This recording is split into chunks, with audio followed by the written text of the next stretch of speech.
No, we're back. Okay, so welcome everybody. This is episode 38 of the Tilted Lawyer podcast. We're here to talk about Natalia Grace, the mysterious case of the little girl, Ukrainian orphan, who was adopted by an American family in or around 2010.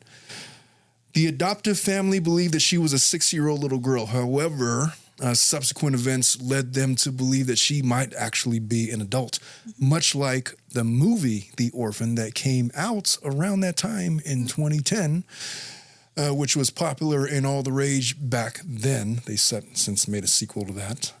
But at any rate, there was accusations that this little girl attempted to murder her family, attempted to murder her siblings, attempted to murder her mother by way of adoptive mother by way of electric fence. There was allegations of sexual misconduct. There was a legal re-aging. There was federal charges of child neglect and abuse that were subsequently dismissed, and we're going to talk about all of it coming up next. Let's get started.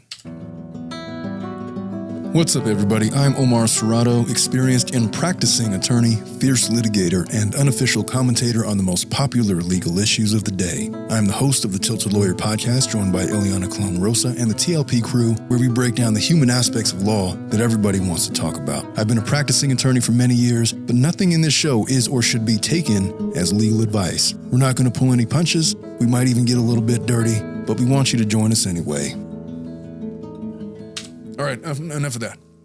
So, before the show started, when we thought that we were live, but we weren't really live, you're telling me about how much you didn't like that guy speaking, and you just got sick of hearing him after a while, which I had the same thoughts. So when that show first started, I actually thought that the show did a really good job of trying to be objective. I know that they started with his story. And then you're thinking, so this case first showed up on my radar around that time, like 2012. Okay. That's when the case kind of went public about, hey, there's a 33-year-old lady that was posing as a 6-year-old girl that tried to murder her whole family. And I remember hearing about it on the Howard Stern show back then. And you were talking about it. And I don't even remember what I was doing back then. I think I was just out of law school. Brand new attorney. I was like, oh, well, that's an interesting case. That was my first introduction to it.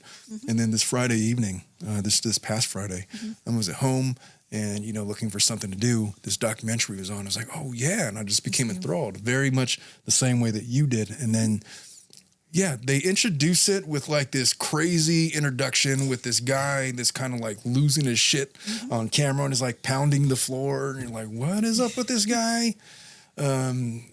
And the whole family, and then he like very blusterily shouts out, "We were all abused." And I'm like, what are we even doing with this show? What are we talking about? Like, who was abused? And then they get in to the accusations where they talk about, oh yeah, I remember it. And without context, the way that I remember it is that we brought in this adoptive child. Her name was Natalia Grace. She was cute as a button. And she came into the doors. And I remember opening the door for her. And she's like, Mommy and Daddy. She comes running in. And it was one of the happiest moments of my life.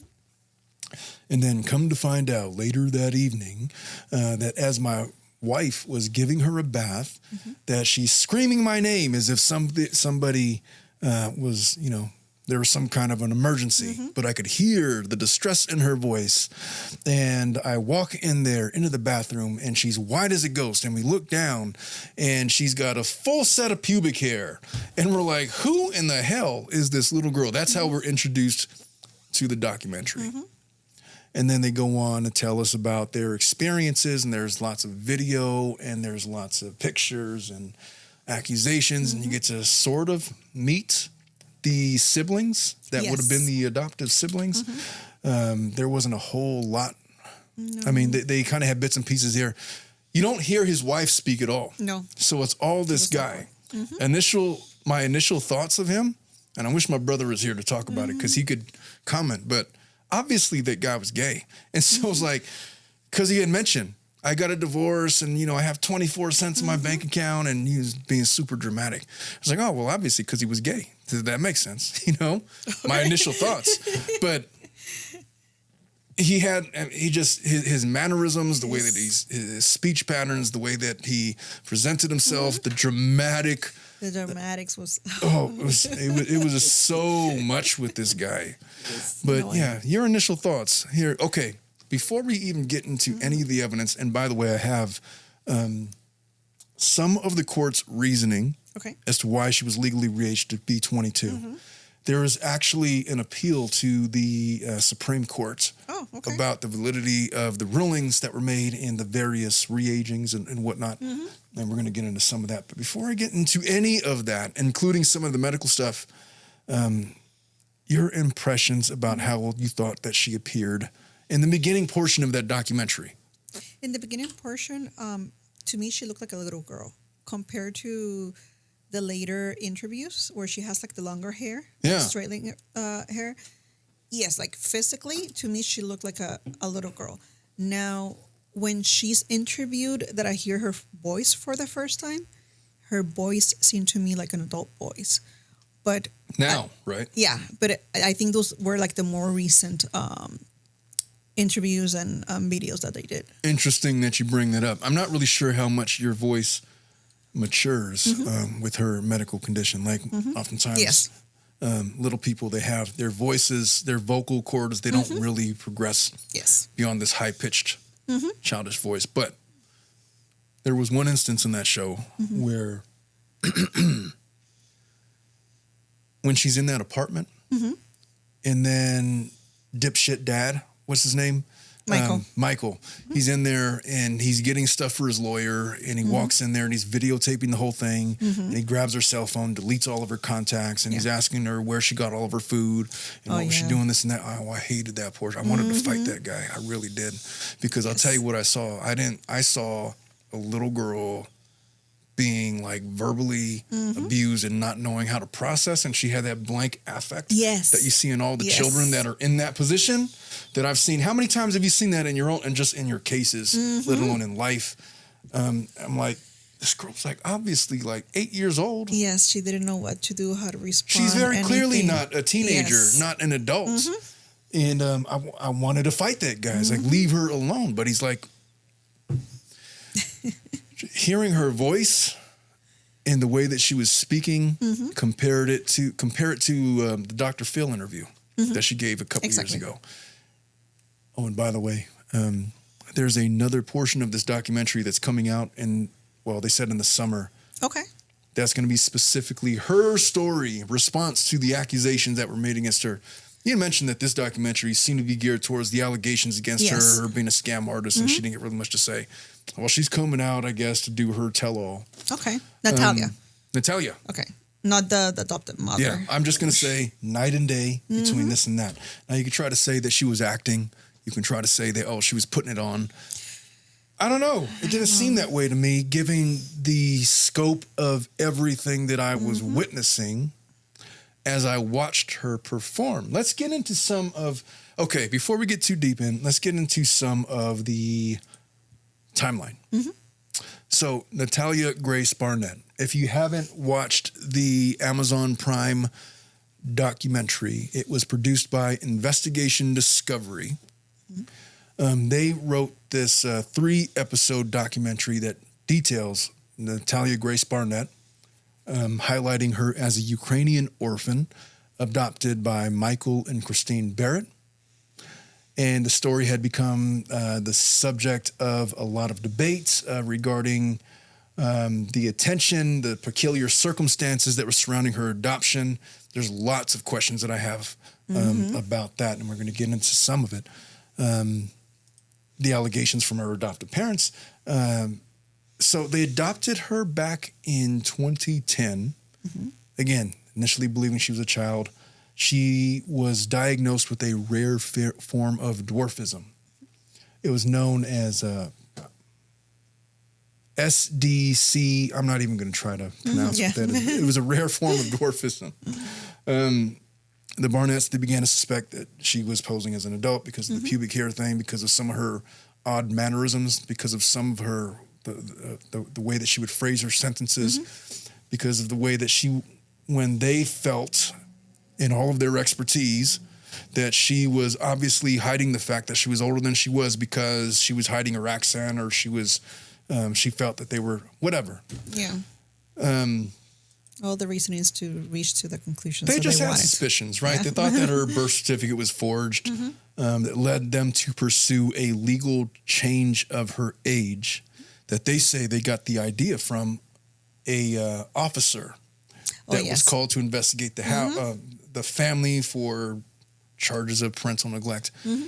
There are so many things that went on in that house that did not make it into that documentary. They touched on some of it. Yes. But there was very clearly extensive physical abuse perpetrated on the part of Michelle as to the little girl. They were called there because they literally locked her out until she made some kind of admission. I forgot what was it? Admit that you are that she was whatever. older. Yeah, admit that you're really whatever they said. And they locked her out and she's out there crying until somebody calls the cops and, they're trying to tell this whole story. They had her mentally evaluated. Yes. Which after the fence incident, I think, is it when they lock her down? Yeah, and then they claim, I haven't seen it substantiated anywhere, but they claim that she was diagnosed as a grade A sociopath. Oh, yeah. I remember. And that there's no help for this little girl. This is just, well, she is what she is. I recommend you probably should give her up. But I think they mentioned that like once in the documentary, and then that's it. Like they don't mention. They mention it, but then where it comes from. The Barnetts try to make it seem. Well, Michael tried to make it seem like there was many evaluations like that. It wasn't just the one time. And then in the documentary, they brought out these orderlies that were witness to some of the behaviors of Natalia, but they weren't doctors. They were nurses. Like you don't have to have a medical degree to do those jobs. And they had their opinions about what they thought about her behavior. At any rate, they inevitably, after the legal re-aging, so a judge gets a hold of it and he has his own formula about how he determines how old she was. Yeah. Now, he had all of the medicals in front of him, right? Here's what's funny. He has all of the medical information in front of him.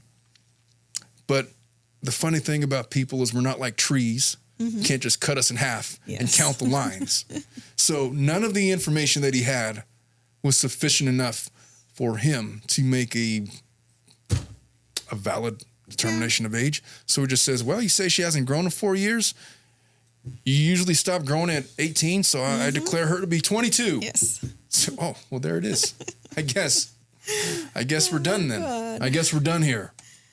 Without going into like the specific, I mean, most people, yes, but I mean, she has a rare like condition or like, I'm sure she doesn't qualify or she doesn't go by the normal growing charts. And also not everybody stops growing at 18. There's people that. My daughter stopped growing like at 14, I want to say. Yeah, no, exactly. I remember seeing photos of my husband and he's the same height and everything since he was 13.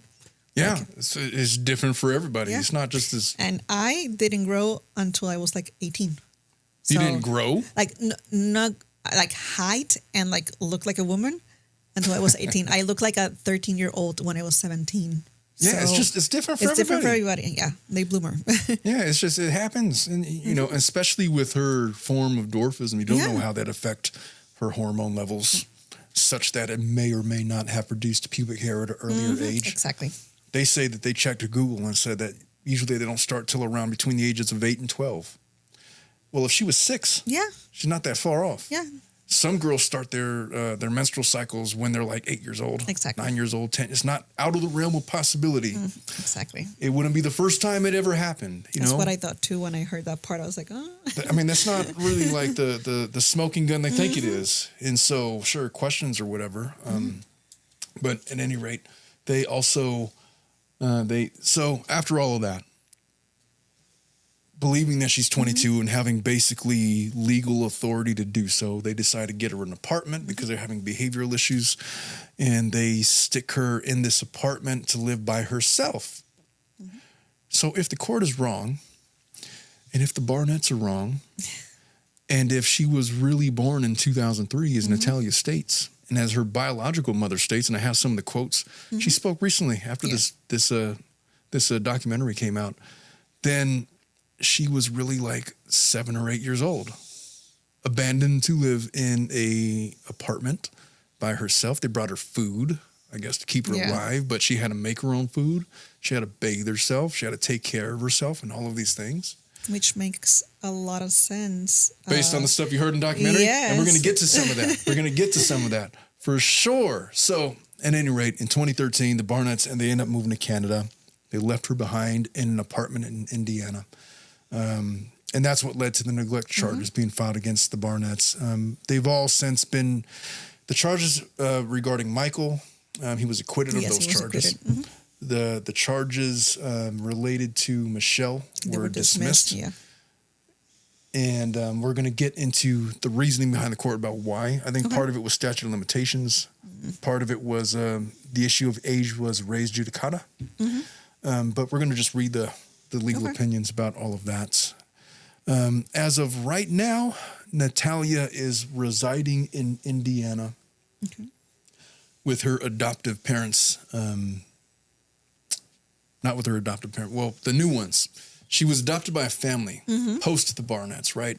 Okay. And so, you know, she had a happy ending, sort of, but as happy as it could get. Yeah. If she was really this child that was abandoned. But, you know, she's with the family that accepted her and took her in. And they had some interesting things to say on the Dr. Phil show, which I do want to get in and talk about. So, what happened to her before the Barnetts? On Dr. Phil, no, I mean, the documentary, they kind of touched on it a little bit. A little bit. Oh, son of...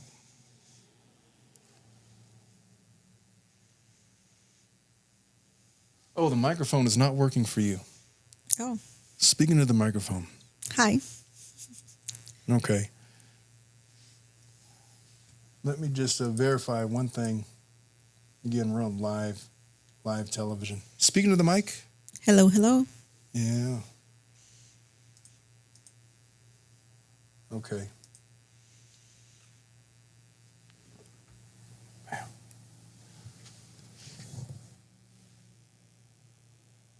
All right, we're okay.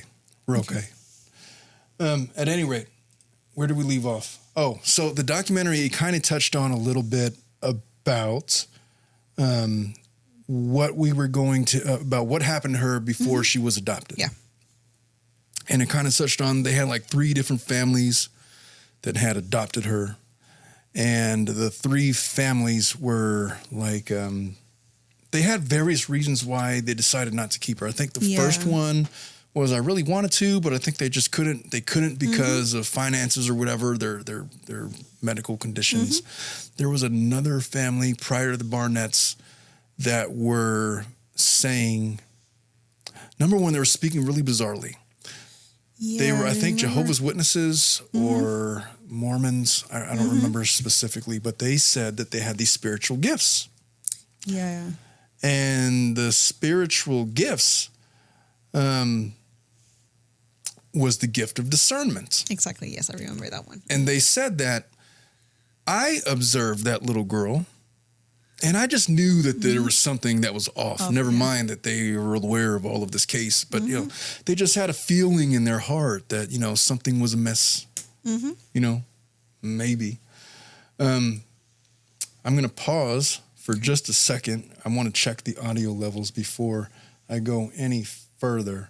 Let me adjust this. Yeah, your settings are fine.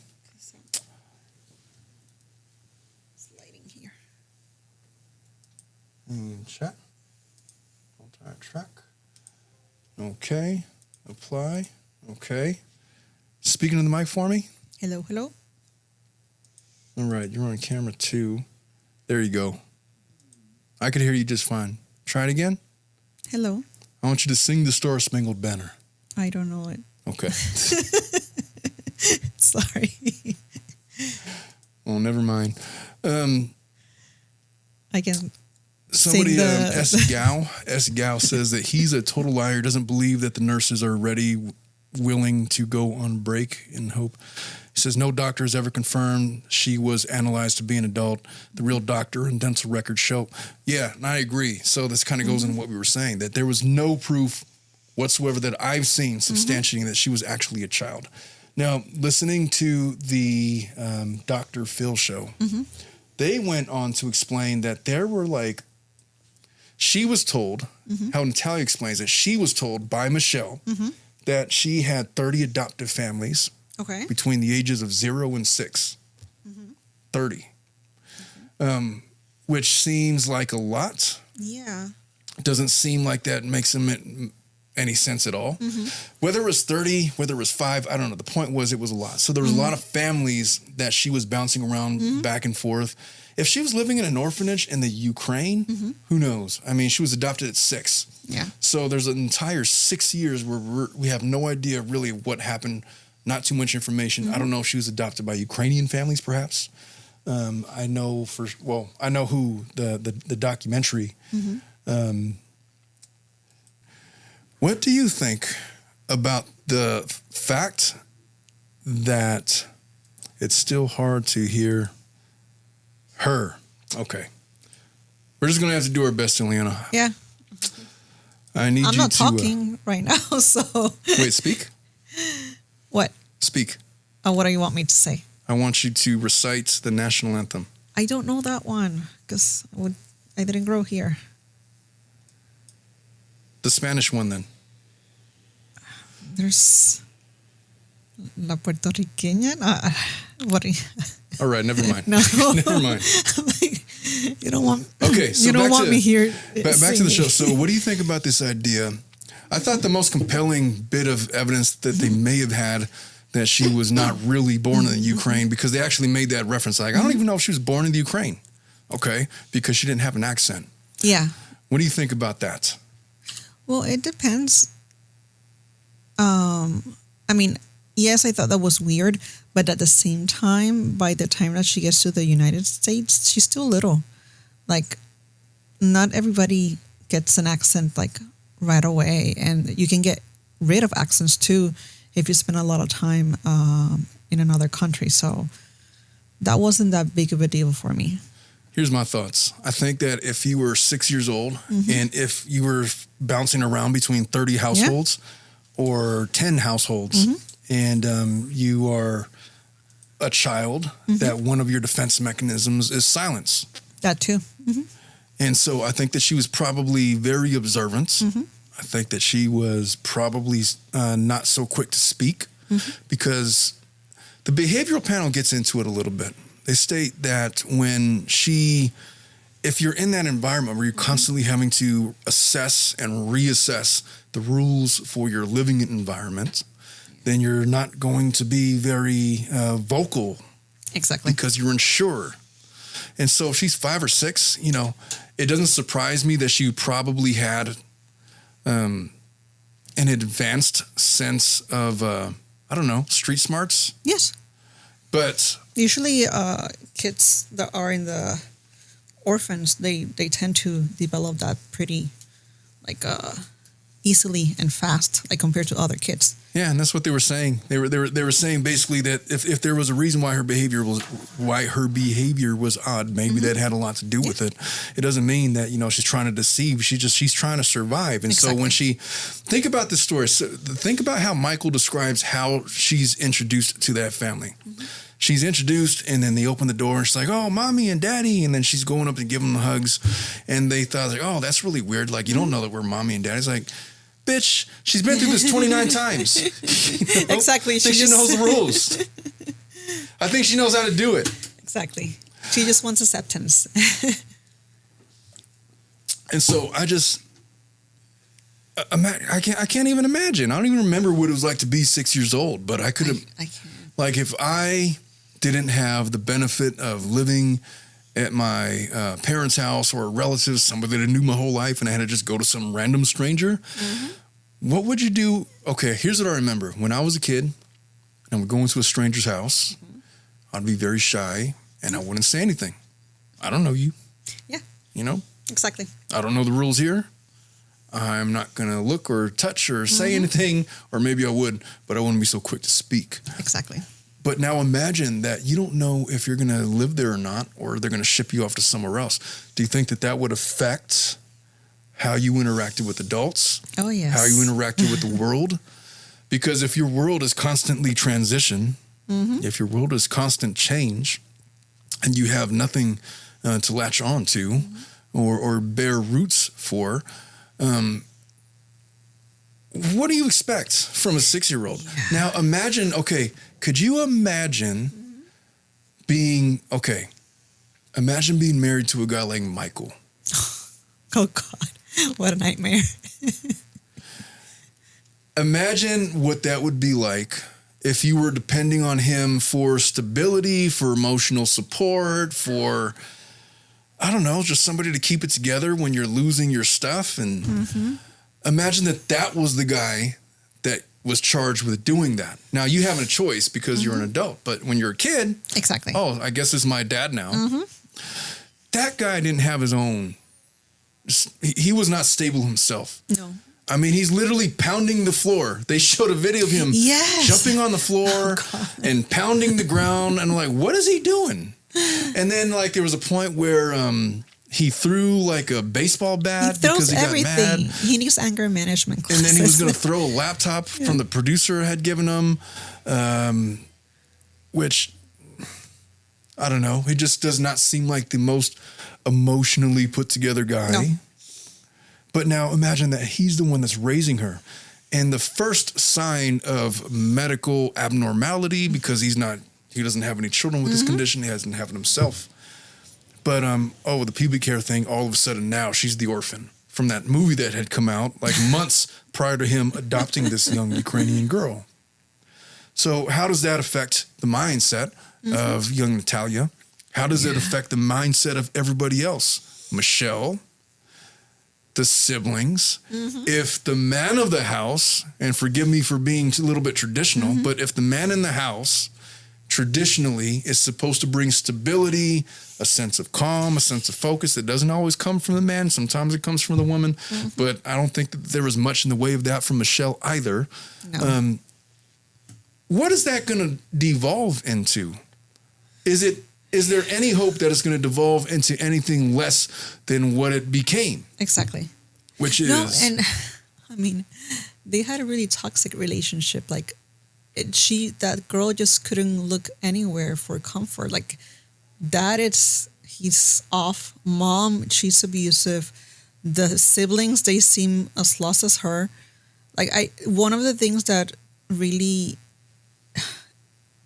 impressed me in the documentary was when he's presenting one of his sons, and he's making a big scene about it, and this is my son and this and that, and the face in the son is like what are you doing? Like, why are you putting up this show? Like who are you?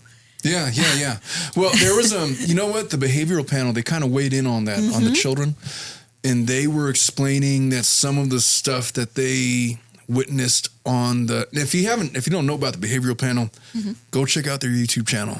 I've heard about them, but they are I bring them up on this show all the time to discuss whether or not they think people are telling the truth, but they have a whole thing and they dissect body language and stuff. But they had mentioned that one of the siblings they thought was probably extremely autistic. Yes.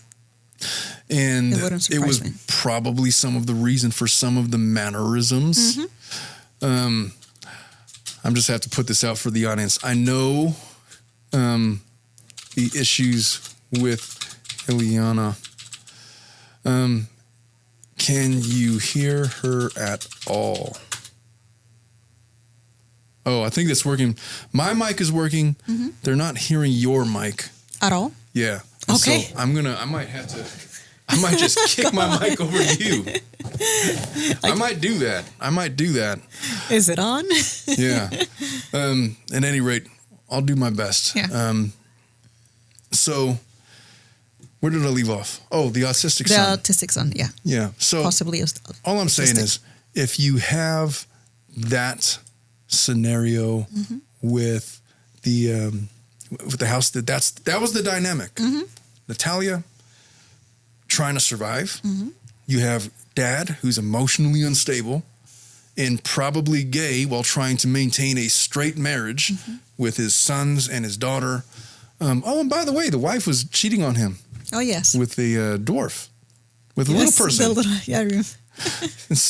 And so all of this is going on, and I'm not even going to try to get into the dynamics of their marriage, but that was,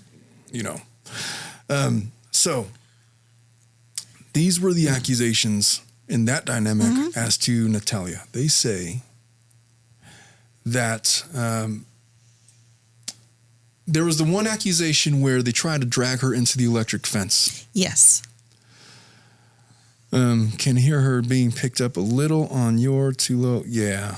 All right. So I'm literally going to flip my mic over to you. Okay. That's the best I could do for right now. The accusations were they tried to pull her into electric fence, they being Natalia. So this 7-year-old little person with a rare form of dwarfism is literally trying to drag her adoptive mother into an electric fence when they go on a hike to celebrate the birthday of one of the boys. And that was one of the accusations.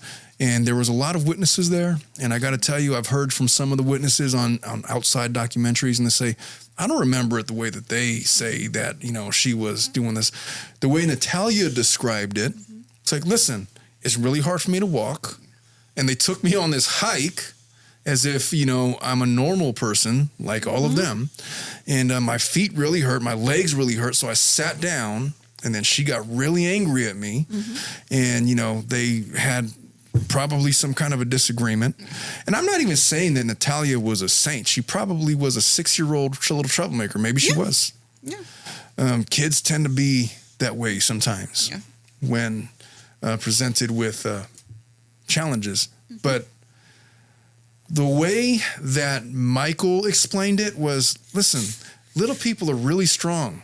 She uses her hands more than anybody. It's like, okay, even so. She's 6 and she's like 2.5 feet tall. Yes. And you are a giant.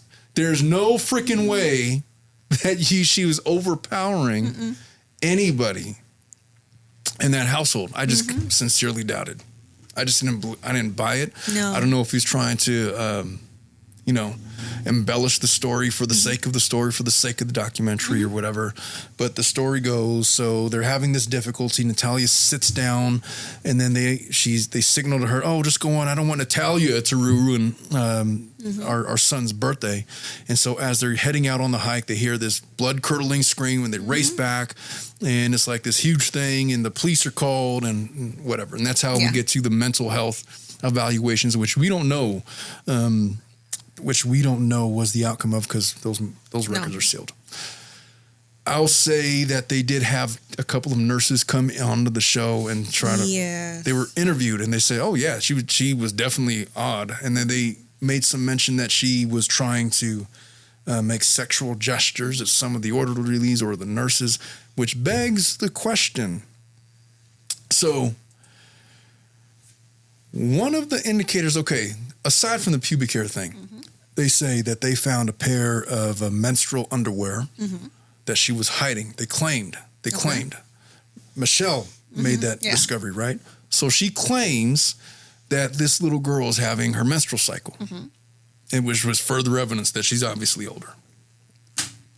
Natalia gets on the Dr. Phil show, and she says, that's not true, for one, but her new adoptive parents says, look, since she's been living with us, she's never had a menstrual cycle.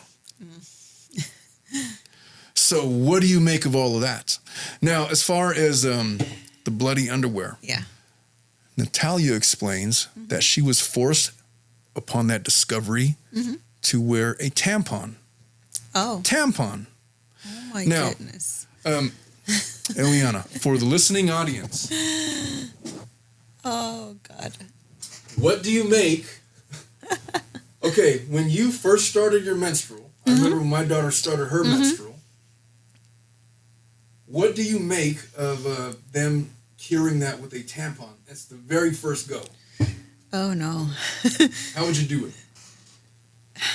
That's a big one. I mean, I think most girls are really not interested in a tampon right away. They're scared, like, what they're going through. Use a pad, right? Yeah, they use a pad. And then afterwards, like, when they get comfortable, then they go into the tampon, and still it's like a process to get used to that. And if you don't have a menstrual cycle and you use a tampon, it can be pretty painful, and yes, it can cause like bleeding. Yeah. Interesting that you say that, because on the Dr. Phil show, I thought it was curious that they started to talk about, because then I used a tampon and then there was bleeding in my underwear, and then the new adoptive mom goes on to say, Melissa Tapley says no child should use a tampon, and I agree. When my daughter first started her menstrual cycle, she was 9 or 10. Your daughter doesn't want to hear this documentary. She don't listen to me anyways. She was 9 or 10. Yeah. And she was living with me at the time. And so it was like, what do I even do? Yeah. I think I called my mom. And, that's usually what do I even do? And so I just went to the CVS and I bought a shit ton of supplies. Yeah. But we know one thing that I didn't buy. I didn't buy tampons because even I understood as a dad, it's like, look, I'm not going to show you how to use this. Go talk to your grandma. Yeah. Here's a bag of stuff, and good luck with that. That's how I handled it. I bought her a heating pad. I bought her those are good. I bought her some I don't know, Advil or not Motrin, Midol. Midol, yes, that's the famous one. That's how I handle it. But a tampon for a 10-year-old, that just doesn't seem appropriate. No. But when the adoptive parents they started to mention, oh, that's probably because, and then they shut it down real quick. Here's what I think was going on. There's been 2 cases, involving criminal charges against them. I think that even in the documentary, there was stuff that they were told not to go into. Okay. I think that the attorneys representing the Barnetts made clear there was probably cease and desist letters that were sent out saying if you bring up or mention any indication, even a scintilla of anything that resembles sexual molestation or sexual abuse, we are going to sue for defamation. That's what I thought too. And they probably would have had a solid argument because there was 2 criminal trials that were dismissed. And so how could you even say that was true? Now, mind you, they weren't charged with those things, but it was probably a clear, we have to make sure we don't get into this just to avoid any troubles. We want this documentary to be aired. We don't want to do whatever. And so I think that there was a hint of that going on. Yeah, no, especially the whole promiscuity that the nurses are talking about when she's in the hospital. That's usually one of the signs if a child is like showing those that promiscuity is that she could have been exposed to some sort of sexual molestation. I was going to say that. Yeah, so I mean that kind of explains to me her whole like talking about sex and being apparently like throwing herself to the men. And who knows, even if the bleeding underwear had something to do about that. It's just, I don't know. That's what I thought. Be careful. Let us connect the dots. Yes. Here's what I know about Natalia. She goes to this mental health facility, and then she's exhibiting all of these sexual innuendos, behavior towards people. And if she's 6 or 7, and she's been exposed to that, well, no wonder. I mean, it wouldn't be that abnormal. It happens a lot in some of these dependency cases that children are sexually molested, and then they reenact that with their siblings. Exactly. It happens way more often than you think, and which is why sometimes brothers and sisters or, whatever, they're separated because it's to keep the other children safe, because now this child who's been abused is now perpetrating that on other siblings. And there was a lot of mention that was the case in some of the prior families. Yes. Which it might not have even been the Barnetts. Exactly. It could have been other families that had engaged in that kind of stuff. But there was, on the Dr. Phil show, there was some mention that there was a boy where they were wrestling. Natalia described it as wrestling. But there was some, it seemed to me like they're trying to insinuate that maybe it had gone a little further than that, and it freaked out the parents, and that's why they got rid of Natalia. Okay. So there's those things going on. But it's a little weird that in the midst of all of this Natalia stuff, that mom, Michelle, strikes up a extramarital affair. Oh, yes. With the dwarf jazz band musician, whatever he was. Yes. He had a band and everything. And then he was talking about how, I get all the ladies. And it's like, wow, I'd like to interview you for a day. I just want to hear the stories. What is up with you? But I don't know, that part of it was bizarre. I don't know what to make of it. But if I'm connecting the dots, I'll tell you what. You remember that portion that we talked about with when we talked about Michael and his anger outburst? Yes. They were going to hand him a laptop where Michelle was accusing him of stuff. Yes. They didn't get into what that was. Michael knew exactly what was going to be said. It seemed like to me, because if it was me, he's like, oh, someone said something about me, I want to know. Which indicates to me that he was going to take the laptop. I don't even care what's on there. I'll try to do his voice. I can't do it. I don't even care what was on there. You want me to throw this laptop across the room right now? The producer's like, could you just please be normal for 5 seconds? Do I need to get you a lollipop? Jesus. Oh, God. I think that she was going to accuse him of sexual abuse. I think so, too. Yeah. What do you think of all that? No, I think so too. When I saw that, the first thing that I thought was, I think there's something like some sort of sexual allegations in that video. But, I mean, who knows? We don't know.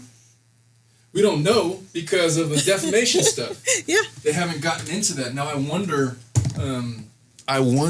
if Natalia's sit-down interview where she's going to tell her side, where if she's going to get into any of that stuff. I just feel like there's a defamation lawsuit looming for sure. At any rate, let's move this along. What was it? Okay. We talked about how the judge decided. Now, and here's the other thing. Crazy. Yeah, the judge, and my wife was asking me about this, like how she says something, and I started giving her this whole explanation about how the judge is only privy to. I gave her this long explanation, and she's like, I should have never asked. It's like, well, all right. Well, next time I won't answer you then. But it was like, how do they determine that Natalia was 22? So both sides were represented. Both submit medical evidence. As I was explaining to my wife, the judge has in front of him only the stuff that the attorneys bring to him. Even though in his ruling, he relies on his, you normally stop growing at 18, so she hasn't grown in 4 years. I declare her to be 22 years old. All I know from that ruling is that there is no piece of medical evidence that made any definitive statements regarding her age, and there's probably nothing regarding her mental capacity as an adult or a child. There is probably a significant amount of literature and medical opinions about how she reacts, about her behavioral tendencies, about her ideations, about some of the things that she would say. But there was nothing where you could say, oh, definitely she's a 33-year-old scam artist posing as a 6-year-old. Nothing like that. Yeah. Where the judge finally throws up his hands and says, now she's 22. Let's just call it 22, which is literally what she did. So now, next portion of the story, now she's shipped off to the apartment to live by herself, which was heartbreaking. Okay, so I'm a dad. My daughters are about her height, especially Olivia. And, they got the same kind of hair, the little kid hair. And I see them run around, and then I'm looking at, this is a child. This is a child. There's nothing about her that says adult to me. Nothing. There's even a portion where she comes running across the street, and there's video of her, and then she's like making, she has that little strut that she does, and then she makes her way across the street, and then she doesn't go talk to the adult. She goes to talk to like the little boy, and they're playing bikes and stuff, and they're like talking to her about her like she's an adult. But I saw child. I saw child. Nothing in that interaction suggested anything other than this is a kid looking for another kid to play with.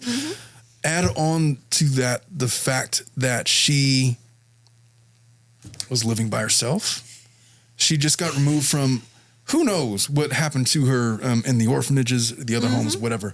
But she just got removed from where she had siblings and a mom and a dad, and now she's living by herself, and the people bring her food. And when they come over, they're really mean to her. And, you know, so she sits in there all day. She doesn't have a job, obviously. No. They sent her to a school for adults. Yes, to finish her GED. Yeah. Something like that. I don't even know if she was finishing a GED, because what knowledge was she? I know. She's not of that level. So I'm curious about what her schoolwork was like. But she would walk to and from school. In the morning, she's alone. When she comes home from school, she's alone. And the neighbors, the neighbors pissed me off so bad. So bad. Oh. They just ganged up on her. Okay. Yeah. So there was that old lady. At first, she's like, oh, yeah, I saw her. She was nice at first. Groceries at first. And then she's like, she came into my place, and she was looking around. It's like she was casing the place because she wants to break in and burglarize all my stuff. How's she going to get it out, lady? You know? How's she carrying it all out? Yeah. How's she getting in? But she gets that. And I think the main complaint was she didn't know any boundaries. No. She knew when everybody was coming and going. She would let herself in and start picking up things because she's a kid. Exactly. And she said people made reference to she smelled really bad. Her hygiene was really bad. But if she's a child... She's not taking a bath. No child is doing that or knows how to do that. Right? I still have to force our 14-year-old to take a bath. If you leave it up to them... You know? They don't want to. And so I was telling my wife that the only way that behavior makes sense is if she's really 8 years old and has no interaction with the world and is relying on her neighbors for human interaction. And of course she's going to get on their nerves. And but the way that the entire apartment complex, they're literally trying to get her evicted. Yeah, that was sad. And so the most heartbreaking part of the whole thing was when Michael walks in there because he knows he's facing whatever from the CPS. She had called CPS on her own. Yes. She had the CPS worker on her cell phone. She had her on speed dial. And then the CPS worker initiates a report, another investigation. Michael got really pissed off at that and decided that he was going to walk in there and confront Natalia, 8-year-old Natalia. I'm not even going to consider the possibility that this lady was 22. To me, she's just not. There's no evidence to suggest that. I don't give a shit about the court rulings. What I observed was, I believe her birthday, September 4th, 2003. I believe that she was either born in 2003, or if the date is wrong, it's not much more than like maybe 2 years or something like that, but definitely not 22. Like it's not 22 for sure. No, it's certainly not 33. I don't know where that came from, but like maybe 1 or 2 years off. You know, because the whole adoption and the coming from another country, and not every country has the same process for registering children when they're born and stuff like that, but definitely not 22. She was a child. Definitely a child, and not only that, but her mother has spoke out about it. They even mentioned on the documentary, they tracked down her mother who was in the Ukraine, and then she was speaking very candidly on the phone. I think she was speaking to like her sister or something. Like, they've been tracking me down for 17 years trying to talk about this. 17 years ago would have been 2003, which makes complete sense. She's actually come out to make statements after the fact, and she explains. Now, her age herself, if Natalia was really 22. Oh, yeah. No, she would have been 10. We have to focus on things that there's no dispute in. There's no dispute that lady from the Ukraine is the biological mother. And if you see pictures of them, they look exactly alike.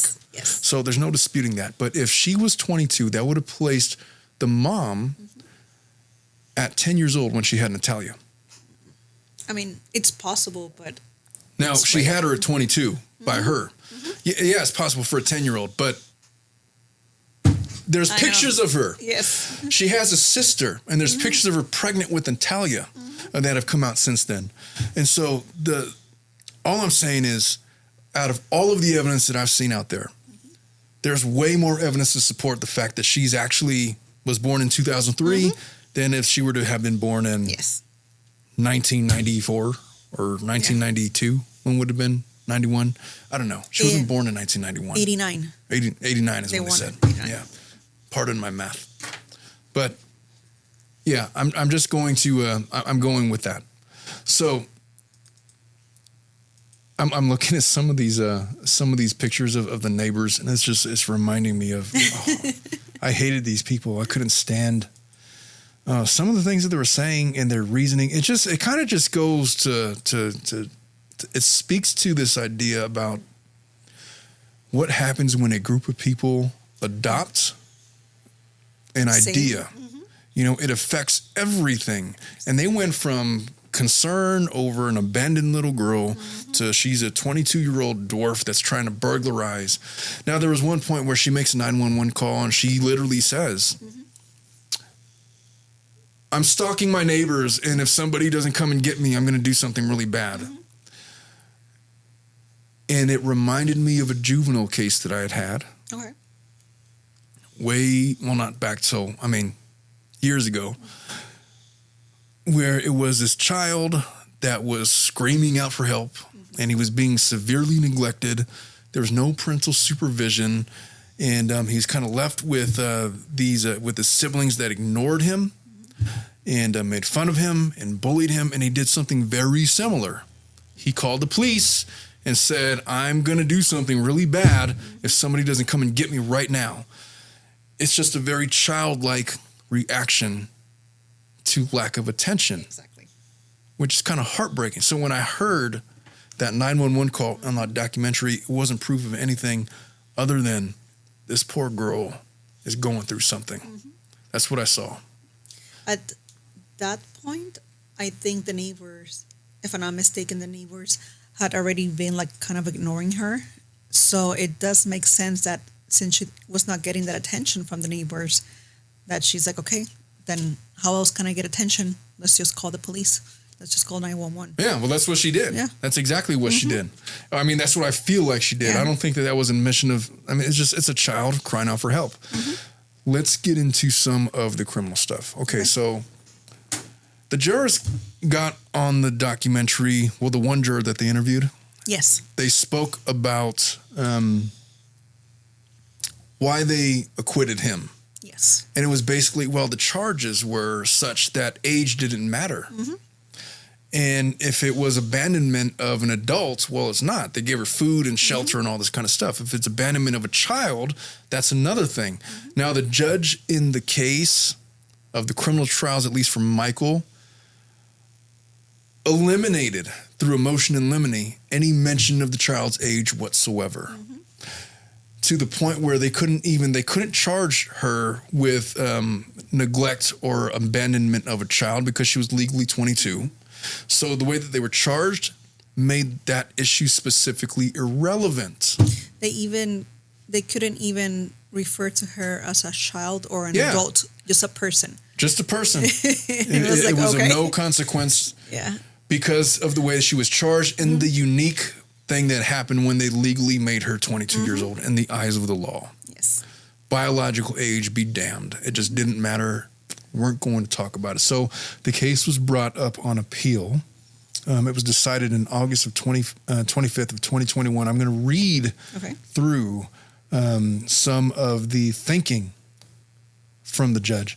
So let me just get to the point. So in 2008, this is what they say.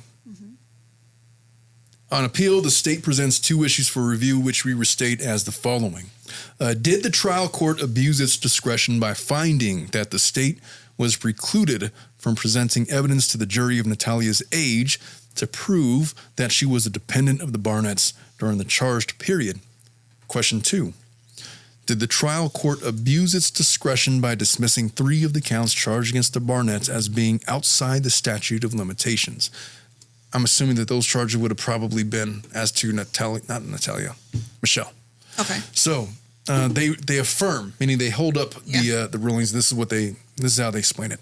So in 2008, New Hampshire couple, they adopt Natalia from a Ukrainian orphanage. According to the Ukrainian order authorizing the adoption, Natalia was born in 2003. She entered the United States in 2008, and Natalia was born with a form of dwarfism called dystrophic dysplasia, which results in musculoskeletal issues. As she grew older, Natalia would require several corrective surgeries to improve her quality of life. Based on events not relevant to the instant matter, the New Hampshire couple placed Natalia for readoption, and in 2010, the Barnetts agreed to adopt Natalia from the couple. At the time of the adoption, the Barnetts lived in Hamilton County, Indiana, and they petitioned to adopt Natalia in the Hamilton County Superior Court. Their petition was granted, and the adoption decree was issued on November 3rd of 2010. The decree listed Natalia's birth year as 2003. Soon after the adoption, the Barnetts began to believe that Natalia was older than her date of birth suggested. Also, Natalia began to demonstrate threatening behaviors. Between 2010 and 2012, Natalia was medically and psychologically evaluated at several facilities located in Marion County, Indiana. In March of 2012, the Hamilton County Department of Child Services received a report regarding the Barnetts and Natalia and began investigating the situation. While the investigation was pending, the Barnetts informed the HCDCS staff that they were seeking to change Natalia's birth year. In June of 2012, the Barnetts filed a petition in the Marion County Superior Court Probate Division to have Natalia's birth year changed from 2003 to 1989, based on age estimates provided by a primary care physician and a social worker, which, by the way, were opposed by attorneys representing Natalia. 11 days after the Barnetts filed their petition, the probate court issued its order changing Natalia's birth year to 1989. Prior to granting the change order, the court did not appoint a guardian ad litem to represent Natalia or hold an evidentiary hearing, and the Barnetts did not appear in court. The petition was served on Natalia, who was hospitalized in Marion County at the time. Thereafter, the HCDCS case was closed as unsubstantiated. Now, after Natalia's birth date was changed, the Barnetts moved her into her own apartment in Hamilton County and assisted Natalia in obtaining federal disability benefits and supportive services to help her transition to life as an adult. In August of 2012, however, HCDCS received a report alleging that Natalia was a child victim of abuse or neglect. That's probably from when she was contacting the social worker herself. And the agency again opened an investigation. In May of 2013, HCDCS filed in the Hamilton Superior Court a request for authority to file a child in need of services petition based on its belief that Natalia was a child who had been abandoned and was in need of services. The court issued an order dismissing the petition, finding that it lacked jurisdiction over the CHINS matter because Natalia had been judicially determined to be an adult by the Marion County Probate Court. So if you're not following all of that, it's basically saying that, look, I understand you're bringing a petition. I understand you think she's a kid, but it's already been judicially determined. Exactly. Our hands are tied. She's an adult for all intents and purposes, so you can piss off. Is basically what the courts are saying. Yeah. And if you remember, gosh, she's reaching out to the social worker, and then Michael walks in there, and he's all pissed off, and he erased her phone, like basically did a factory, all of her contacts, wiped. And then he starts saying, hey, where'd you get these donuts? Where'd you get your food? Oh, yes, the food. Yeah, and like her shelves were fully stocked because they just started, obviously, because for camera purposes. Look how much we provide for her. Look at all the good care we provide for her. Look at all of this good food. Where did you get these donuts? And then he's like berating and accosting this little girl. So imagine that she's 7 or 8 years old and not 22. This poor girl, and the look on her face, and she looks so confused. Is there anything in her demeanor that said teenager to you? No. That said young adult, 22-year-old? Nothing. That looked like an 8-year-old getting yelled at. Which, what do you do when you're 8 years old and you're getting yelled at by your parents? You shut your mouth so that it stops as soon as possible, which is what she was doing. At any rate, there was no point that I was angrier in that show than during hearing Michael in the background have her on camera as he's basically verbally abusing her.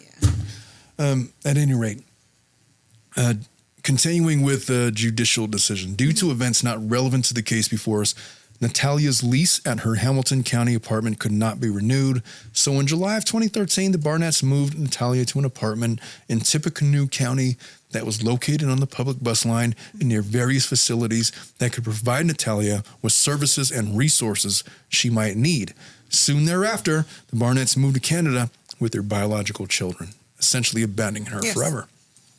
So the Barnett paid their first year's rent for Natalia's apartment, but did not provide additional financial support. But she was getting $733 a month in federal disability benefits. So enough to, I don't know, what is that enough to do back in 2012? You got to make that stretch. How are you going to, I mean. Also depends so much on the state. I don't know how rent. Yeah, how I mean, rent will be. Well, it's not as high as California for sure, but still, that's not much. Natalia, she never saw Christine again and only saw, I've been calling her Michelle this whole time. Is her name really Christine? I think it was Christine. But she looked like a Michelle. She did look like a Michelle. Christine, again, only saw Michael once at a court hearing held years later, and that was the one where he's like mouthing the words, "I'm sorry" to Natalia because he's trying to say, "Oh, I'm so compassionate and so empathetic." The guy's a creep. I don't care if the guy's innocent or not, if he's really innocent, if he did. The guy's a freaking creep. He is. I would not invite him in my home. I don't want to ever see him on the streets. The guy's just, I hate him. No, something that really pissed me off is when he all of a sudden starts talking about how he is a victim of sexual abuse. Yeah. And then I'm like, okay, he's going to explain. And then why he says that his wife was not allowing him to have sex with her and sending pictures. That's abuse? I was like, really? Like, how dare you say that you were sexually abused? Because of that? Because of denial? That. Like, that guy is just... He's delusional. Off. Yeah. He's delusional. Yes. He's a drama queen. Yes, he is. Yes. To the 10th degree. Mm-hmm. And so... he was not, he's not a very likable guy. Getting back to this. So around the time that the Barnetts moved to Canada, Natalia, she meets Antoine and Cynthia Mans, collectively the Manses, a Tippecanoe County couple that befriended Natalia. And soon after meeting the Manses, Natalia moves in with them. In August and September 2013, Tippecanoe County Adult Protective Services conducted an investigation into whether Natalia was an endangered adult. Investigators interviewed Natalia and the Barnetts and became aware of, among other things, the 2012 order that changed Natalia's birth year.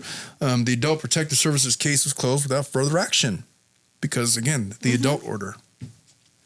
In 2014, the Tippecanoe County Sheriff's Department received a complaint from staff at a local adult reading academy questioning Natalia's age classification as an adult. An investigation ensued, which continued into 2015 and included meetings with the Tippecanoe County Prosecutor's Office. During the investigation, the Tippecanoe County Sheriff's Department was advised of the 2012 order, and the detective who investigated the complaint sought help to obtain the records. The age change case was filed as an adoption case type, thus the court records were confidential. The detective, through testimony at a subsequent hearing, indicated that the Tippecanoe County Prosecutor's Office wanted to help stabilize Natalia's situation. At least 2 meetings regarding the matter were held in the prosecutor's office, and the prosecutor's office attempted to enlist local attorneys to assist in the matter pro bono.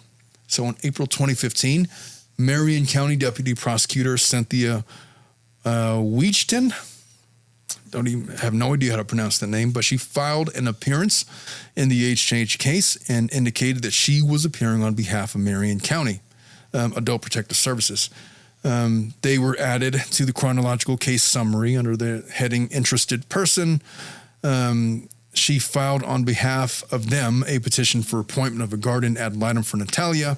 The probate court denied the petition. However, the attorney did not withdraw her appearance. There remained MCAPs remain listed as an interested person for the duration of the case. So going to 2016, the Manses filed a petition seeking guardianship. Michael filed an objection. Imagine. What is he filing objections for? What is his freaking deal? Objection. You don't want to be her guardian, then why do you object? What does he care? I don't understand. He's crazy. I don't understand. But he filed. an objection asserting that Natalia was an adult pursuant to the probate court's 2012 blah, blah, blah. The court appointed a guardian ad litem to represent Natalia's interest. And on April 26th of 2016, the circuit court issued an order finding that the proceeding appeared to be a collateral attack on the age change order, which, if you remember, what law am I thinking about? What class is that? Civil procedure? Yeah, that's what that is, a collateral attack on a judgment. That's yes. The age ruling thing. Okay. I drew a blank. The court continued the guardianship proceeding and suggested that the Manses pursue a motion to vacate the probate court's age change order before attempting to seek guardianship over Natalia. So in August of 2016, they filed another petition in probate court with a combined motion to vacate the age change order. Okay. I guess so they could finally adopt her as a guardian. A hearing was held March 7th of 2017, at which the Manses and Michael were each represented by counsel who called witnesses and presented argument. Natalia was present and was represented by a gal who testified at the hearing. I don't know what gal stands for. Guardian ad litem. Yeah. I was like, wait. Yeah, what do you mean gal? Guardian ad litem. The Manses argued that there was no statutory authority to change a child's age. The petition to change Natalia's age should have been filed in Hamilton County, and Natalia was not afforded due process because she received no notice of the matter that was initiated by the Barnetts. So they're making a jurisdictional argument. It's not even on the merits. But during the hearing, the probate court recognized that its original 2012 order was issued without notice to all the parties. Therefore, with available evidence, could be set aside. At the conclusion of the hearing and immediately following the presentation of evidence, the court issued its ruling. First, noting that there had now been notice of the matter provided to all parties, and a hearing had been held. And then the court reaffirmed the 2012 order that changed Natalia's birth year to 1989. You still want to be a lawyer? I know. You still want to do this shit? Sometimes I'm like, what? I mean, I know people that are not in the field, they complain about the system. Imagine how we feel when we see these things. It's like, really? It's just frustrating. So 2.5 years later, in September 2019, the state in separate Tippecanoe County cases charged Michael and Christine each with 6 counts of neglect of a dependent and 2 counts of conspiracy to commit neglect of a dependent, alleging that the Barnetts committed the charged offenses as a continuous act from July 10th of 2013 to February 28th of 2016 because of the duration of the charge period, which spanned the 2014 Criminal Code revision. There were 2 sets of charges, one set for the events that occurred prior to 2014 and one for after. And then they list the charges in this document, and they're basically what they just said, neglect of a dependent. There's like multiple counts on both felonies, all of them. So on May 4th of 2020, Christine files a motion to dismiss the charges against her, asserting in relevant part that the state lacked subject matter jurisdiction to file the charges. The statute of limitations had expired for the filing of the charges alleged to have occurred prior to 2014. And the issue of Natalia's age was res judicata, which is, it's been decided. Yeah. You don't get 2 cracks at the apple. I'm gonna go back. Where did I leave off? I lost my place. The state filed its response, and they maintained, among other things, that it was not collaterally stopped from litigating Natalia's age, and the statute of limitations was told, which would have been my argument, by the Barnett's alleged concealment of the crimes. A hearing on the matter was held on July 27th of 2020, and on August 14th, the trial court issued a detailed order granting in part Christine's motion to dismiss. Specifically, the court dismissed counts 1 to 14 to the extent that they rest upon the allegation that Natalia was a dependent because of her age, since under the theory of res judicata, Natalia had already been determined to have been an adult at all times alleged. So that order, whether right or wrong, basically kept the Barnetts out of jail. Pretty much. That's what happened. The court also dismissed counts 1 3, and 5 for the reason that they fail to contain sufficient language for the fact finder to conclude that they fall within the statute of limitations, which is essentially all of the charges. And the court determined, however, that the state may proceed with the remaining counts under the theory that Natalia was a dependent because of physical disability, which drastically changes what the state would have to prove. Now, if you believe that she's a 22-year-old dependent person and you put somebody up in an apartment and you provide food and shelter and you set them up with benefits and financial, what more are you required to do? It's difficult to make that finding that you've committed a felony under those terms. The charges make a lot more sense if we're talking about an 8-year-old or a 9-year-old or a 12-year-old for that matter, right? So that was basically the death knell for the case against the Barnetts, really. In August 7th of 2020, Michael files a motion in limine arguing that the state should be precluded from presenting any evidence at trial which would be inconsistent with the probate court's 2012 age change order. And after the trial court issued its dismissal order in Christine's case, Michael then filed in his case a motion to dismiss counts 1 through 6 and incorporated his motion in limine therein. The trial court held on Michael's motion to dismiss on August 26th, 2020. On September 1st, the court issued its order granting in part Michael's motion to dismiss, specifically counts 1 to 6, to the extent that they relied on her age, and then counts 1, 3, and 5 for the reason that the state failed to allege facts sufficient to constitute an exception to the statute of limitations as previously held in the Barnett order, which would be essentially this.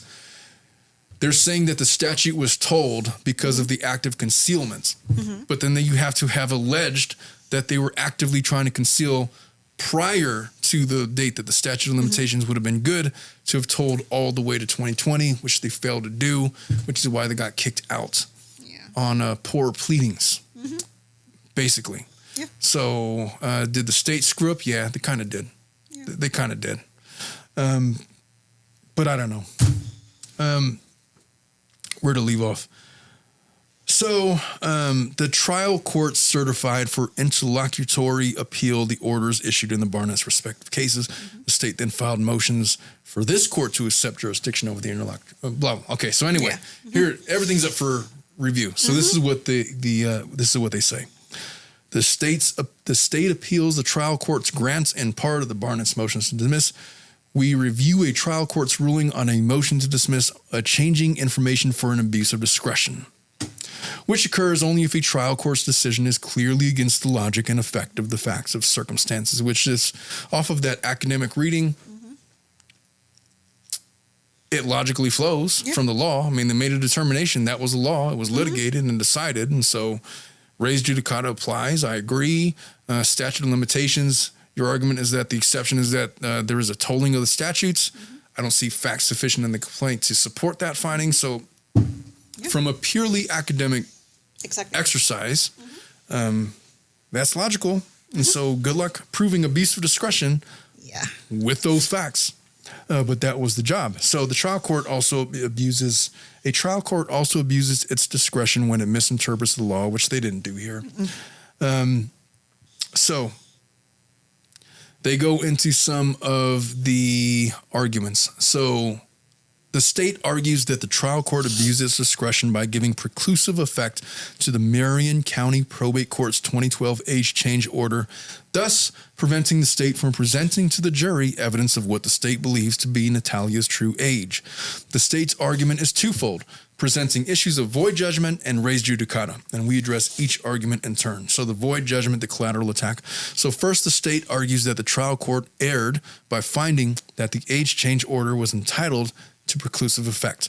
According to the state, the Barnetts were required to return to the Hamilton County Superior Court to request a change in Natalia's age because the adoption court had in 2010 found Natalia's birth year to be 2003 when it issued its adoption decree. So their argument is, well, prior to the 2012 thing, there was this 2010 thing where we already said that she was 3.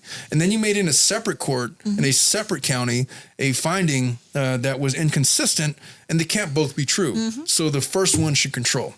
The state contends that by filing the age change petition in the Marion County Probate Court, Instead of in the adoption court, the Barnetts collaterally attacked the adoption court's 2010 order. The state asserts that the trial court in the instant criminal case, in finding the probate court's age change order was entitled to preclusive effect, failed to recognize that the probate court could not enter an order purporting to establish Natalia's age because the adoption court already entered such an order. Thus, the trial court erred by giving the probate court's age change order preclusive effect, as the order should have found to be void ab initio, and we disagree, and they explain why.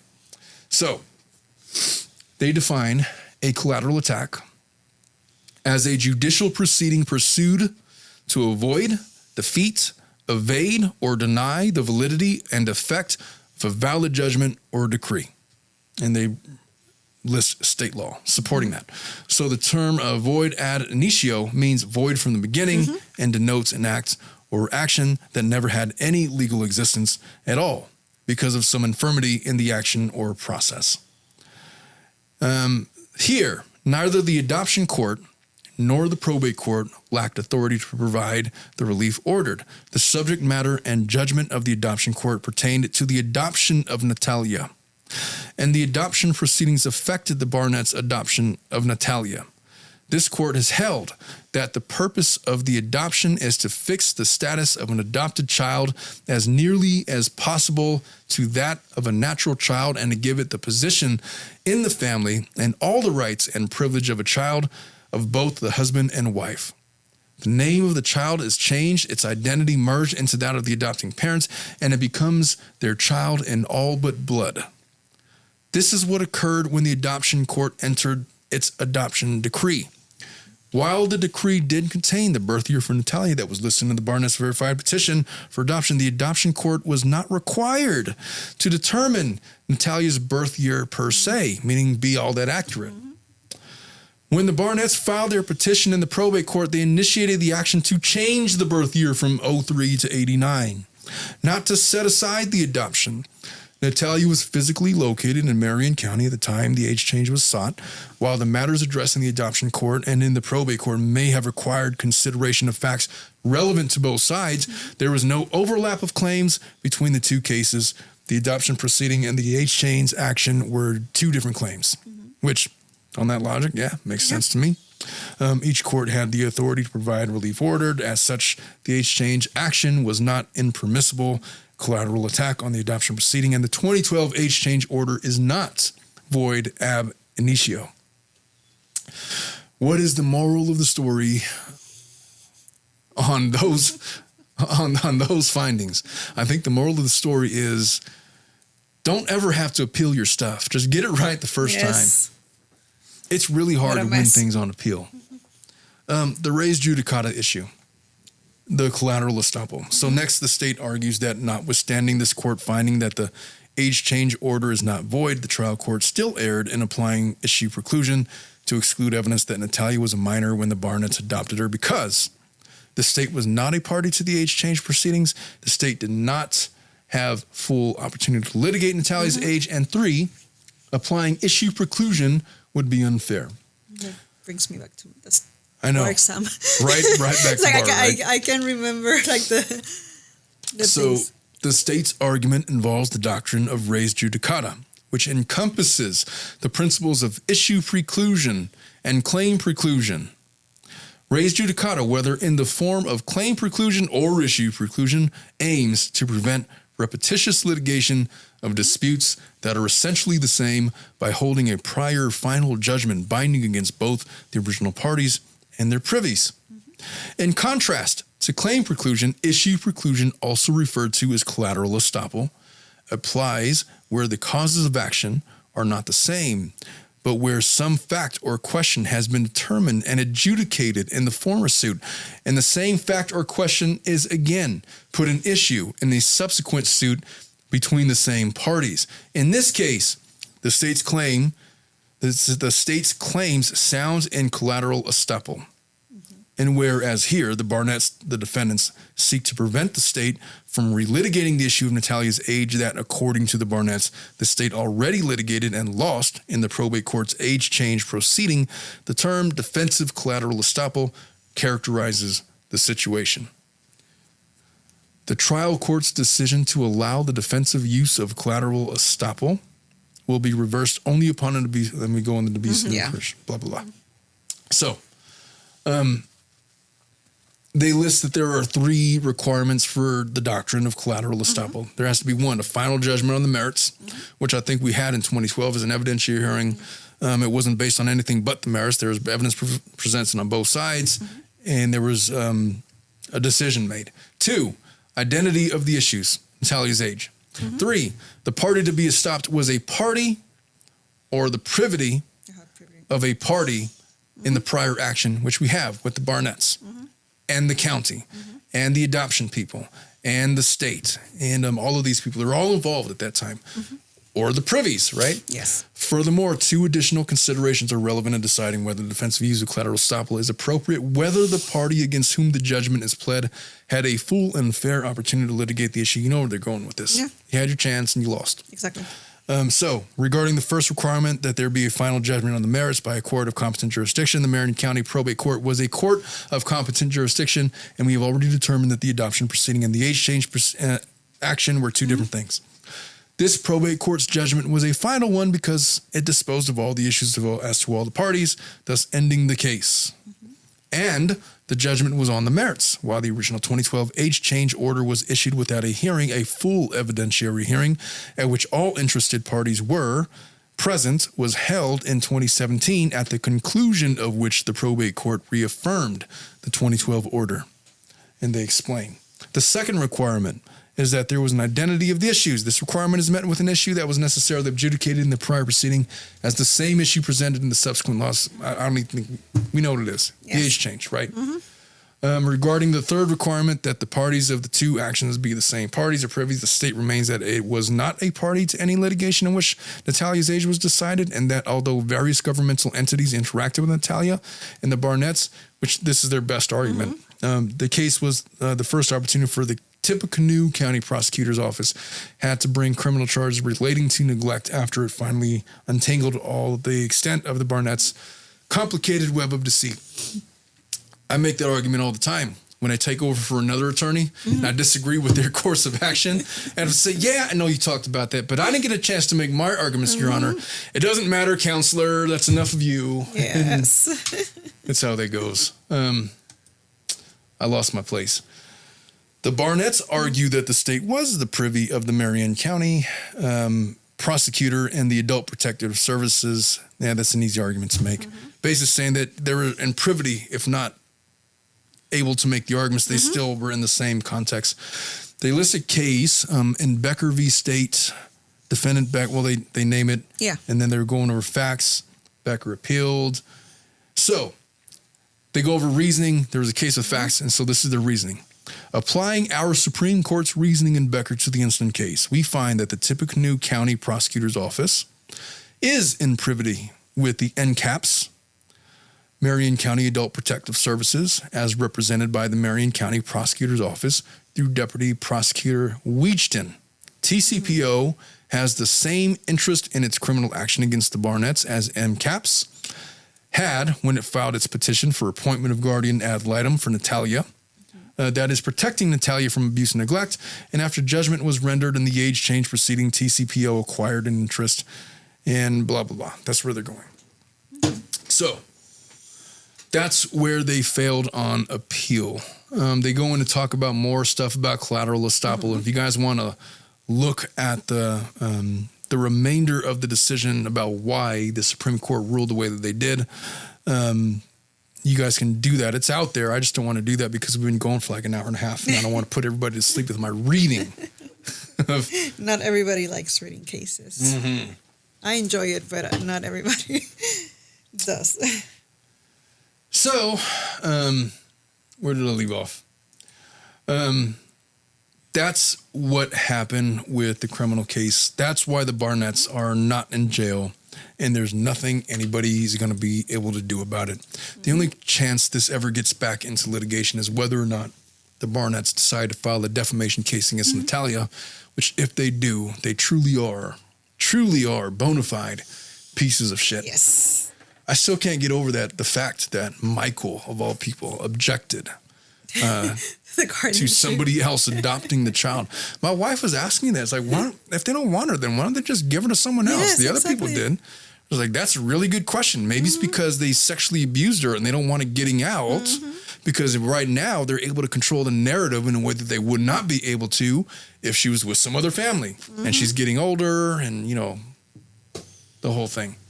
That was my take. So here is what I mentioned. Her mom.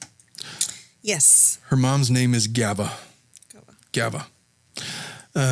She speaks about the documentary, and she herself says, Natalia's mom, biological mom, that she was born in 1979. She says that Natalia's date of birth is September 4th of 2003. She even says, she's born at 6:25 a.m. in the maternity hospital number 1. She is my biological daughter, which would make her, as of right now, that I believe that makes her 19 years old. And Gava's appearance, she appears on the documentary, you hear her voice, and she kind of asserts the same thing. She says, speaking at that time, she said her daughter was 16. She says, I know exactly. She says in the documentary, when they tracked her down at the time, her daughter Natalia was 16. Yes. That would have been when? That would have been at 2018, I think. 2019. Okay. I believe you. I trust your math. But she said at that time, I know exactly how old she is. She was speaking through a translator. She said, this girl's my daughter. She was born 16 years ago. It was not immediately clear if Gava's comments would result in the court revisiting. Well, it is clear. They're not going to revisit it. For all the reasons that we just went through very boringly. She says the documentary said they showed her to me. The childbirth was difficult. It was very difficult. She's explaining after she gave birth. So she showed her the baby, explained she had a very difficult childbirth. When I regained consciousness after the anesthesia, the next day, the doctor comes and says, there's no sense taking her home. They said that she won't be able to walk at all. She's going to be a very short stature. She said a surgery was going to cost like $100,000. And since you don't have that kind of money, you also have an older daughter, you might as well just get rid of her and live your life, is essentially what they told this mother in the Ukraine. She says, I didn't initially want to leave her, but the doctor said there was nothing you could do for her. You're so young. You're 24 years old. Don't ruin your life. You will have other children. That's crazy. That's the story of how she ended up in an orphanage. Yeah. Well, Ileana, yes.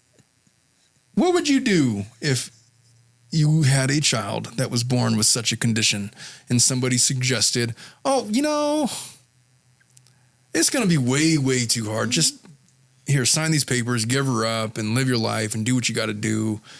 Ignore this one. You could have other kids. What would you say?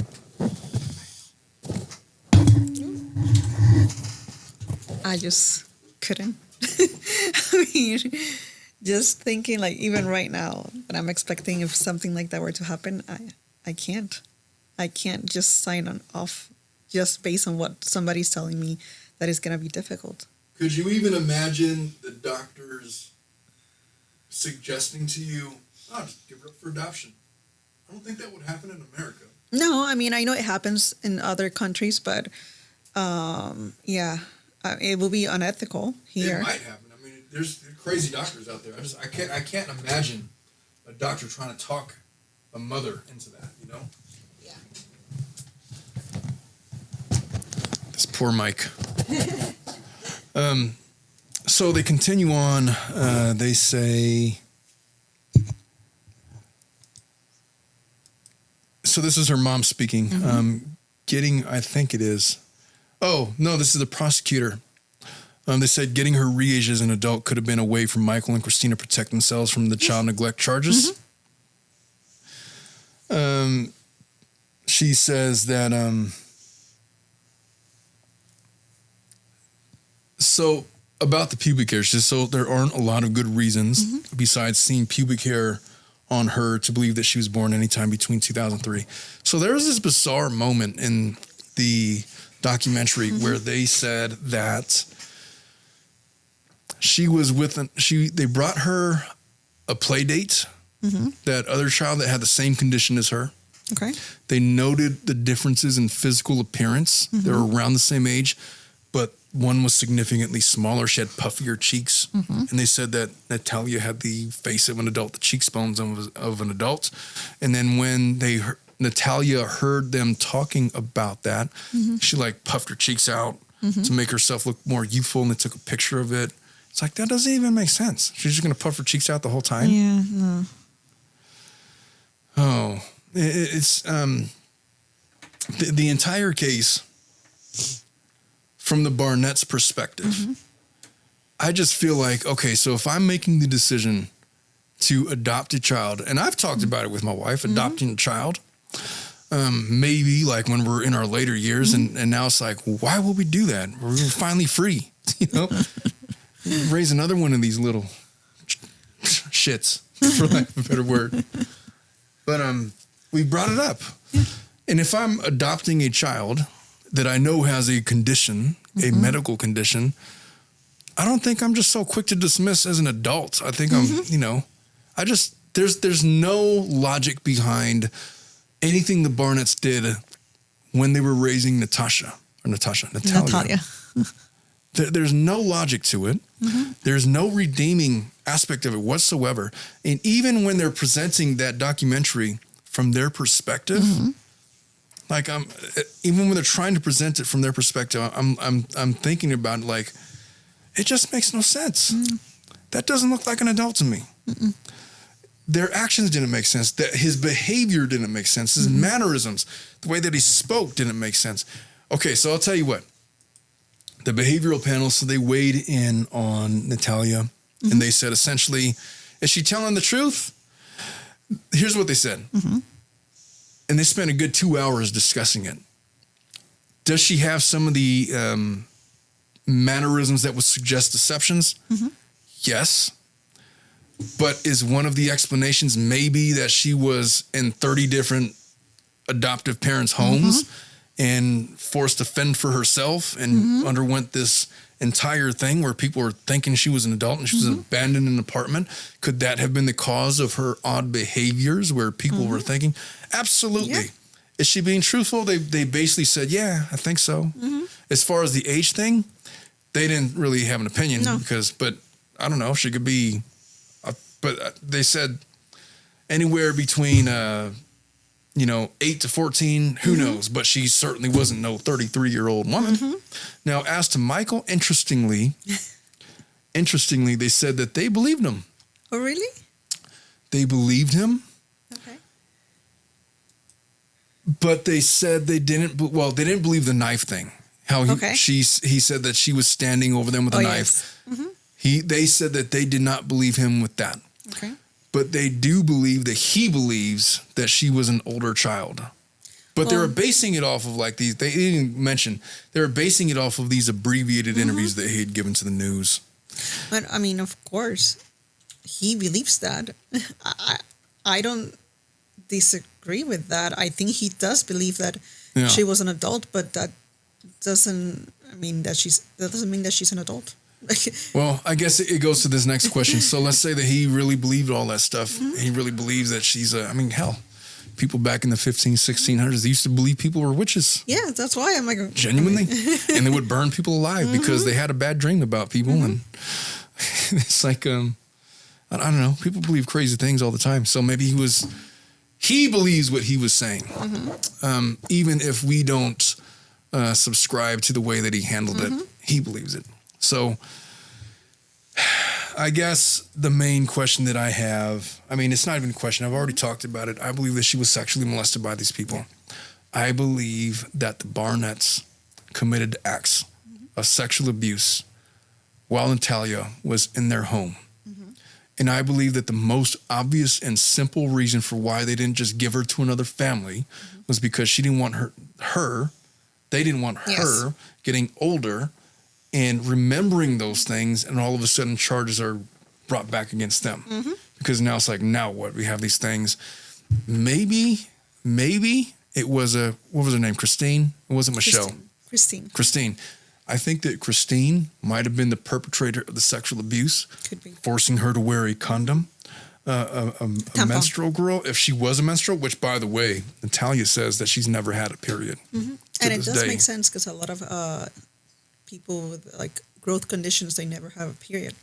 So yeah, which I wouldn't know, but I don't believe the period story. And I believe that is absolutely insane that the way you're going to handle that is with a tampon. I think that lady, so why would you think she was molested? Yeah, well, I think she was molested just because if I'm connecting the dots, the tampon story, the weird affair with the dwarf. Yes. I don't know what was up with that. I don't know if she has weird sexual fascination with that, which I don't know. That seems outlandish to think. I don't know about that. I just feel like the nurse orderlies described Natalia's behavior as being overtly sexual. Exactly. And I know that commonly happens with people that have been sexually molested. And I base that on my knowledge of cases where I know children that have been sexually molested, and then they go on to sexually molest their siblings. It happens way more often than you think. And it's the only explanation that makes sense. So it's either Natalia was a 22-year-old that was looking for a boyfriend, or she was acting out something that was done to her as a 6-year-old would normally do, or sometimes do in those situations. And then the defamation stuff. And then every time it seems like they were going to touch in that documentary on stuff circling around, it seemed like the entire time they're circling around this idea of sexual misconduct with her. And every time it would come up, it would get shut down.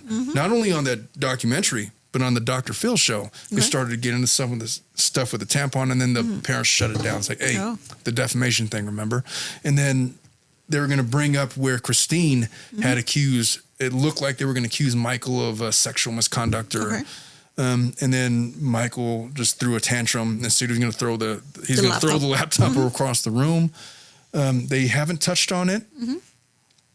I just feel in my guts that that's probably what happened to her. And I don't feel like this documentary that came out is the entire story. No. And indeed, Natalia is going to tell her story later this summer. And I'm anxious to, when that comes out, we're going to revisit this topic. And we're going to talk about it. But I wonder if some of that stuff is going to come out. She just seems like a girl that was sexually abused. And I'm basing it on my experience with my own clients and the cases that I've worked and just connecting the dots and the stuff that we know about in the documentary. So to answer your question, SK, that's why. Say hey to Alicia. I honestly just commented about that or the video about Natalia. It's my belief she saw Christine's behavior. Yeah. That's my main thing. I think if she was acting out sexually like that, it was because of stuff that she saw with Christine. Yeah. I look at all the other stuff. I saw all of the video that they showed on that documentary. I think the most telling was when she's running out of her apartment and she's all excited because the little boy came out and she's like running and like just smile on her face and she's playing bikes. You know, she's been alone all day and she just seemed like a kid, man. I mean, if she's a 22-year-old, I mean, I don't know. Most 22-year-olds that I know don't want to play with a little child, with little 5-year-olds that they're not babysitting and forced to do that because they're getting paid to do that. And just imagine 8-year-old alone at night, all night, has to make her own meals. She has like a cabinet full of food, but how does she prepare it? She had a microwave. How does she even cook? She has to go back and forth from adult school. And so with all of these people that have not successfully completed high school diplomas, they're getting their GEDs or probably, I don't know what that was like for her. But just imagine she's all there by herself. And looking for any human interaction. She has a TV. Wouldn't it make sense that every time the neighbors came around, she's trying to make friends with them? And probably getting on their nerves. That reminds me, I used to have this neighbor. It was a little kid that he would do that. He would pay attention when the neighbors would come home, and then he would just knock on the door because he wanted to play. He would ask to play. He would ask for food. Yeah. Like even if we order a pizza, he would just pay attention and knock on our door. Can you give me some pizza? And it was child. I mean, that's child behavior. That child was looking for attention.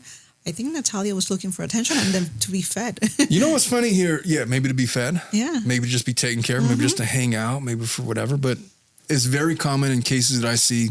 Oftentimes I'm at the dependency court. Yes. That's where I also see it too. Oftentimes children will just randomly come up to you like, hey, my name is Michael, or my name is, well, not Michael, whatever. My name is whatever. And they'll just strike up a conversation. That's not something that most normal kids do to strangers unless they're just neglected or not paid attention to. And I'm not a psychologist by any means. I'm an attorney that deal with these cases a lot. I'm giving my perspective from my own experiences. SK mentions that she could have been abused prior. Yeah, we mentioned that. She could have been abused in one of her other 30 homes. I don't think it was 30 homes, and there's nothing to substantiate that, but it was definitely more than 3. Yes. She was definitely in the Ukraine for some period of time before she came to America. And then he says, what about when she came to the older man's, the laundry at the first apartment? Oh, what about when she came to the older man in the laundry at the first apartment? She was lonely, mimicking behavior. Exactly, all the things that we mentioned. She was lonely. She was a kid. But I understand there was that one parent where it's like, hey, I know you want to call me on the phone and talk, but could I watch my son's soccer game, please? But I feel like, okay, let's say that you're living in an apartment complex and this little girl's knocking on your door. How do you handle it? What do you do? It's hard. I think I'd probably take her into the home and call the cops. Yes. It's like, and if they told me she was 22, I was like, no, she's not. No, she isn't. I would want to get to the bottom of it. I mean, I don't want to. It's hard to say when you're not in this situation. Yes. The annoying kid, everybody wants to turn their back on the kid because, it's not my problem. She lives in that apartment. And then they're all trying to get her evicted. But that was Natalia's reality for the longest. Sad. So, and I think that we have answered all of the questions that we're going to be able to get to today. We've been going for like 2 hours. On the podcast, probably only an hour and a half is going to get into it because of all of our technical difficulties. But that was the case of little Natalia Grace. And that story is pending. She's an adult now. Oh, the other thing I wanted to mention about the age thing.